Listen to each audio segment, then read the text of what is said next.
Hey guys, and welcome back to my channel. I know it's actually been a while since I posted my last video. Unfortunately, I had to start school and the vacation's over with, and I come to this place right here. This is where my parents live, and so as you could probably see right here, where actually I filmed most of my videos, I took my espresso machine with me back to the apartment. But that doesn't stop us from making really good coffee, because what I'm going to show you guys today is how to make really good coffee when you don't have an espresso machine, with something as simple as a mocha pot and a French press.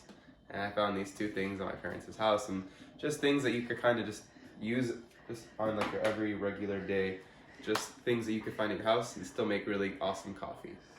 Okay, so today what I'm gonna do is I found some pre-ground coffee that we had, and I'm gonna just put it in here. So I'm gonna show you guys just like the process of making really good mocha pot. So this is actually Intelligentsia. It's pre-grounded, but it's actually still really good.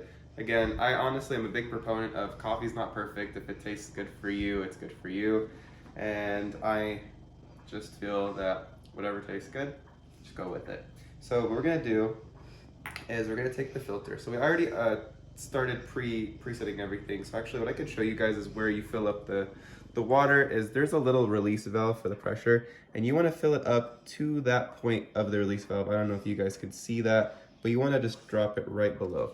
Okay, so now what we're gonna do, and just try to keep it preferably room temperature. Actually, I've noticed when I make it really hot, it actually does do a better job at making coffee. But what I'm gonna do here is I'm just gonna take a spoon and I'm just gonna fill it up. Don't ever press.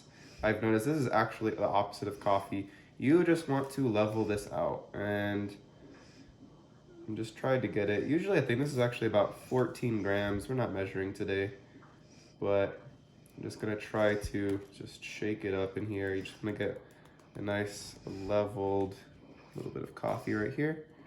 Okay, and actually, while we level this out, okay, like so. Okay, and just clear up the top, and that's what that should look like. So then you're gonna have the bottom part, and you're gonna put this like so. But before we continue, actually, I want to show you guys how to actually make really good milk, because again, we're using a French press with the milk. So what I want to do is actually start to make the milk, and I like to just put it in here, and as you can see, it's actually already started to heat up, because I want to make my milk up to 140, and so we'll just put all the milk in there. And we just put it on medium heat, okay? And just let that simmer again. Maybe actually we'll add a little bit more, because that one was running a little bit low. But, so just a little bit more while that starts to heat up. And what I like to do, honestly, because it does take some time, is I'll just periodically check it out.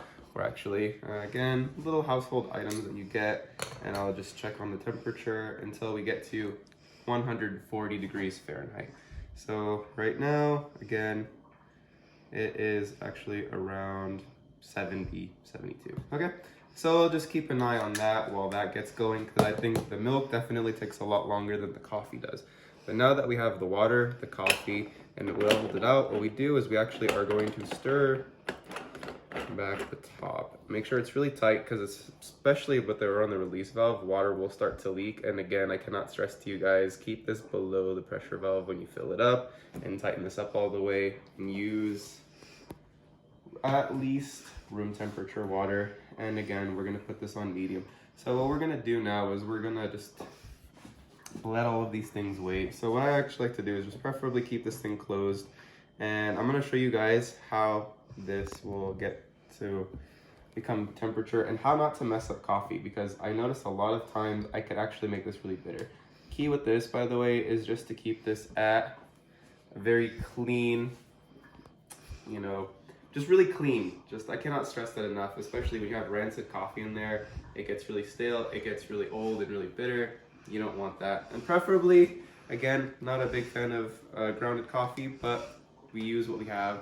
And actually, Intelligentsia is probably one of the better brands that I actually like if it was to be pre-grounded. But again, I like going whole bean and grinding it myself. But again, we just have that right there. So what I'm gonna do now is we just wait until the coffee is done. And at some point, actually, when we start getting the temperature going for this, actually, I like putting my creamer, believe it or not, inside of the milk, so that way we mix it up with the coffee together. I think it has a better consistent taste. I'm actually pretty big on sugar-free. I know it's probably not the best for you, but I like how these taste. And actually, I'm trying the hazelnut version of this for the first time, so we could try that out together today, and I can let you guys know how that is. And again, just constantly just keep checking the temperature of the milk, and as you can see here, we are actually to a solid.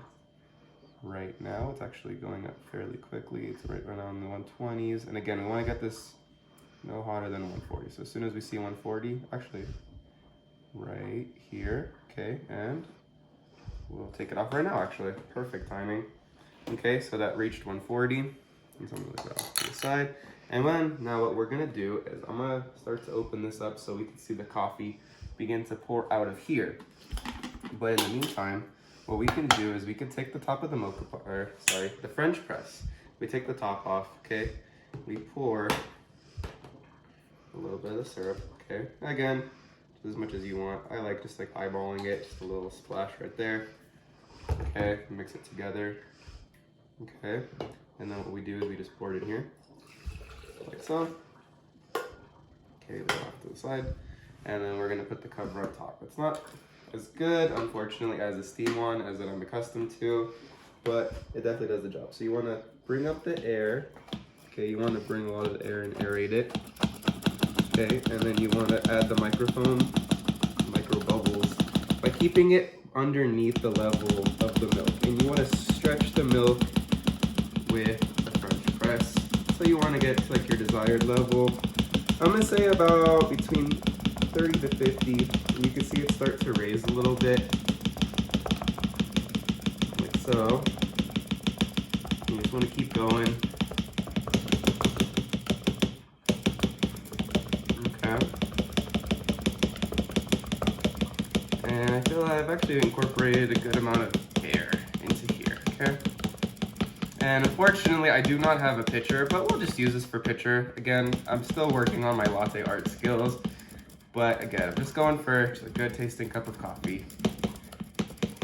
Okay, and so now what we do is we could pull that off. You don't want to really incorporate the little bubbles on top. What I like to do is I'll just take that out and I'll just throw that in the sink. Okay, ready for cleaning, like that. And you could start to swirl and get all of the air pockets and air bubbles out of that inside. Again, I'm actually going to use this as we have now prepared the milk.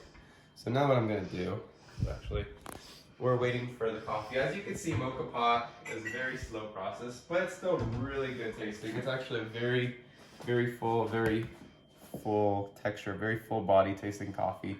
So if you're into espresso, I feel like you'll like the Moka pot a lot. And again, it's relatively affordable, around $20 depending on where you get it. It's really good. And so we're just going to keep going actually. So see if we can keep that over here, but in the meantime, just again, this is a definite wait and see process. So I like to honestly, again, you want to make the milk and the coffee together. Both of them do take some time. Usually for me is I'll usually get the Moka pot going and then have the milk ready after, so that way you can wait for the milk. And then again, you don't want to keep the milk sitting, so just keep stirring the milk off to the side, so that way you don't lose the texture of the milk. Okay, and then just whenever that is ready to go, you'll see it starting to slowly ooze out. And you don't want to overdo it either, because of the fact that you can definitely scorch your coffee. So whenever it does start to go, it'll start to simmer slowly, and you can start to see it coming out. And it's pretty cool. It's actually a really cool process, but again, it does take time. And hopefully it'll get going. Usually it takes about, I want to say, 3 to 4 minutes, maybe even 5 when you do get it going, but it is really good. And guys, I cannot tell you how good this milk smells, but as you can see, that's when it starts to go. And again, you want to keep it going